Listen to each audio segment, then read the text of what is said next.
Faut-il changer l'âge légal pour acheter et évidemment consommer du cannabis dans cette province? Le Québec est la seule des provinces au Canada où il faut avoir 21 ans pour acheter du cannabis. C'est une mesure, dit-on, qui a été adoptée pour protéger les jeunes, mais qui continue de faire débat. Certains soutiennent que cette limite d'âge pousse plutôt les jeunes de...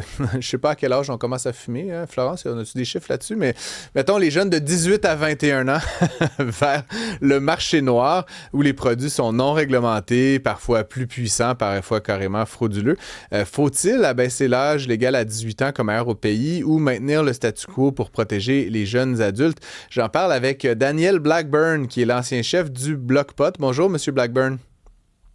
Bonjour, M. Gosselin.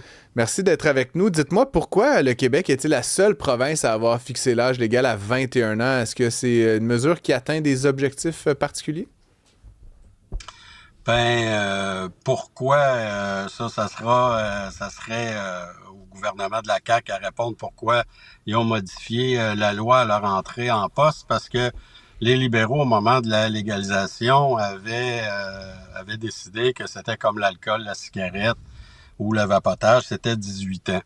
Et puis, c'est plus, basé sur une perception morale du cannabis que sur des faits scientifiques, parce que, comme vous l'avez dit, on abandonne les 18-21 ans à des produits qui sont non contrôlés. Et puis, pour répondre à votre question, si on a des chiffres de la première consommation, c'est autour de 13 ans. La première consommation aussi pour l'alcool, puis c'est autour de ces âges-là. Puis pour faire un comparatif, parce que souvent le cannabis se fait comparer à l'alcool, j'ai des chiffres de l'INSPQ de 2017 que dans la tranche d'âge de 12 à 24 ans, il y a 7 hospitalisations par jour dues à l'alcool au Québec, dont 25% de ces hospitalisations-là, les individus, leur vie est en danger à l'arrivée à l'urgence. Ah Je vous ouais. laisse deviner, il y en a combien pour le cannabis? Je sais pas, dites-nous. Zéro. Ah ouais. Parce que On parce peut que pas... c'est ouais. impossible. C'est impossible. Il n'y a pas d'overdose liée au cannabis, puis il n'y a aucune mort liée à une consommation excessive de cannabis. Vous tombez endormi sur votre divan, puis vous vous réveillez 4 heures après.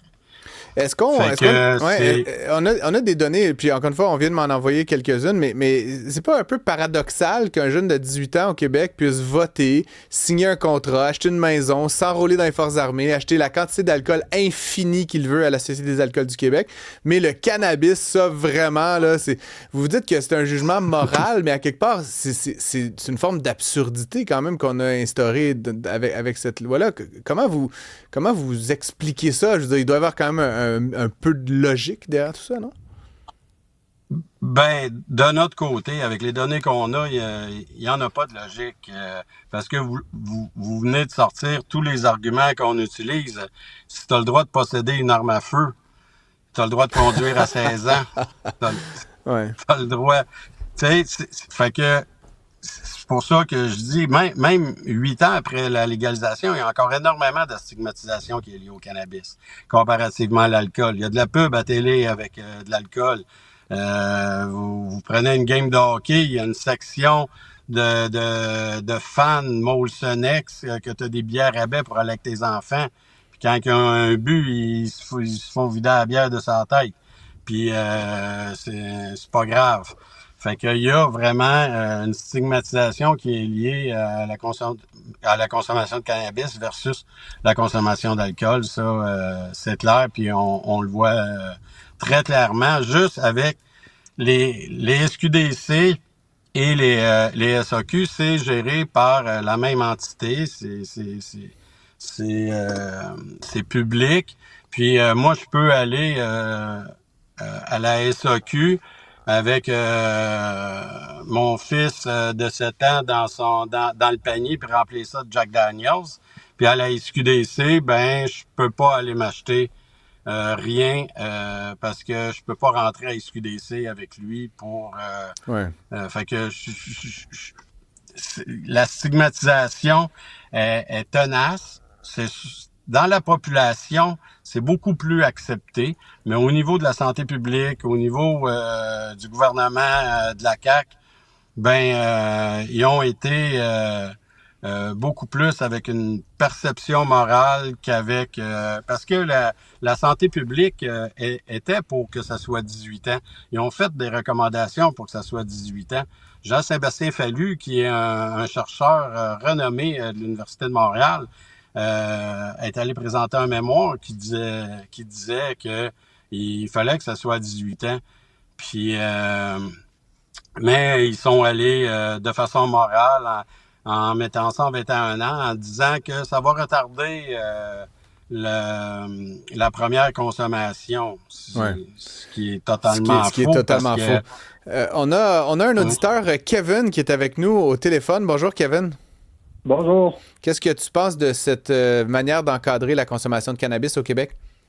Moi, je pense que c'est une bonne façon de combattre, dans le fond, la contrebande. Là, ça serait justement de mettre ça à 18 ans. Parce que si on est capable d'acheter de l'alcool, on est capable d'acheter du cannabis. Là. Je pense que c'est se voiler à la face de penser aussi que les jeunes entre 18 et 21 ans, ils vont aller le chercher ailleurs, le pot, là, ou demander à quelqu'un de la racheter pour eux autres.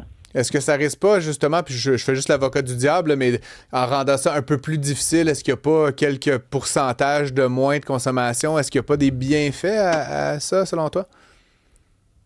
De mettre ça de 18 à 21 ans. De garder ça à 21 ans. Là. Est-ce que ça pourrait pas convaincre, je sais pas, 5% ou 10% des jeunes de tout simplement pas en consommer parce que c'est illégal, parce que c'est compliqué?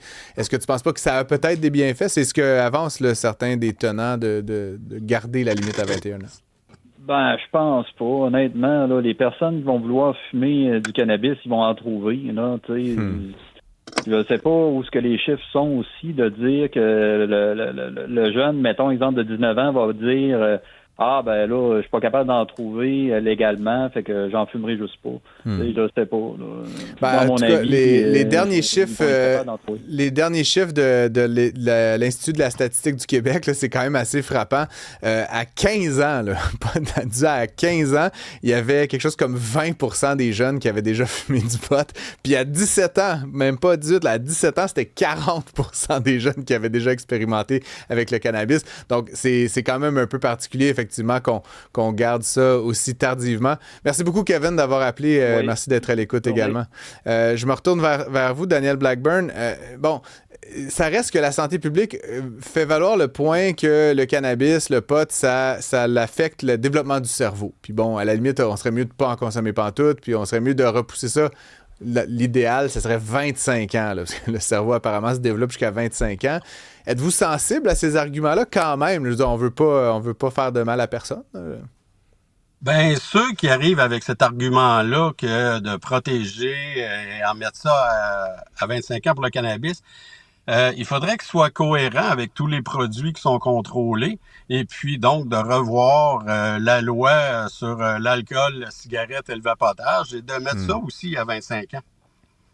Je suis pas sûr qu'on se ferait élire sur une plateforme comme celle-là, Daniel Blackburn. Je comprends, mais c'est pour démontrer l'absurdité. Ouais. Parce que l'alcool est beaucoup plus dommageable pour le cerveau, pour les cancers, pour la violence. Tu peux en mourir avec une overdose. On se rappellera la petite fille qui avait volé une Four Loko puis que est morte. C'est impossible avec le cannabis. Donc, il est où l'argument que il faudrait garder le cannabis à 21 ans et même le mettre à 25 ans? S'ils veulent vraiment protéger le cerveau des gens de moins de 25 ans, mettez tout à 25 ans. Ou inversement, tout à 15 ans peut-être, Daniel Blackburn, hein, parce que franchement, rendu là, pourquoi s'arrêter en si bon chemin? Le rapport Nolin, au début des années 2000, fait par un sénateur conservateur, lui disait exactement ce que vous venez de dire. Lui disait à 16 ans comme si on peut conduire une voiture, que t'es mieux de consommer un produit contrôlé dans un endroit sécuritaire Et puis qu'il est contrôlé ton produit. Fait que tu sais exactement ce qu'il y a dedans. Comme les jujubes qu'on retrouve sur Internet. On connaît pas le dosage, puis tout ça. Puis je vous ramènerais, mettons, au vapotage. Le vapotage est à 18 ans. Il y en a combien? Le pourcentage, je ne l'ai pas, mais au secondaire qui vapote. Ouais. Aller regarder à la sortie des classes, ça vapote. Fait que, puis avant, le cannabis était illégal et il n'y avait aucun problème d'approvisionnement. Fait que si t'en voulais du pot, t'étais capable d'en avoir. S'ils en veulent du pot, ils vont être capables d'en avoir. Fait qu'à partir de 18 ans, c'est le début de l'âge adulte, le début de leur consommation. Puis vous les envoyez avec des produits non contrôlés. Vous seriez bien mieux de l'envoyer à SQDC, puis qui achète un produit qui est plus sécuritaire. Un 8-7 Cube Radio, il y a Laurent qui nous mentionne que lui, il trouve ça bien que l'interdiction soit plus tard à cause des risques de schizophrénie chez les jeunes hommes. Puis c'est sur le gouvernement du Québec, leur site web, il mentionne que ça a été prouvé qu'il y a beaucoup de cas de schizophrénie chez les jeunes hommes qui ont été déclenchés à cause de leur consommation de cannabis.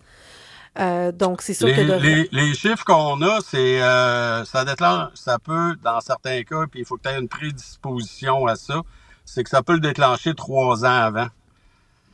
Donc, est-ce que, je veux dire, la cause de mortalité première, c'est les accidents de voiture. Est-ce qu'on devrait criminaliser les voitures? Est-ce qu'on devrait mettre de conduire une voiture à 25 ans au lieu de 16 ans? C'est la première cause de décès chez les adolescents, chez les 16 ans et plus. C'est la voiture. Un des plus grands problèmes de santé publique au Canada, c'est l'obésité, puis c'est les parents qui remplissent les frigidaires. On va... Fait qu'à un moment donné, moi, je trouve que c'est des faux arguments. C'est des arguments qui sont basés plutôt sur une perception morale du cannabis, une stigmatisation que sur des faits scientifiques. Merci beaucoup. Encore une fois, Daniel Blackburn. Je rappelle que vous êtes l'ancien chef du Bloc Pot, d'avoir participé à cette conversation. C'était très intéressant. Bonne fin de journée. Merci beaucoup pour l'invitation.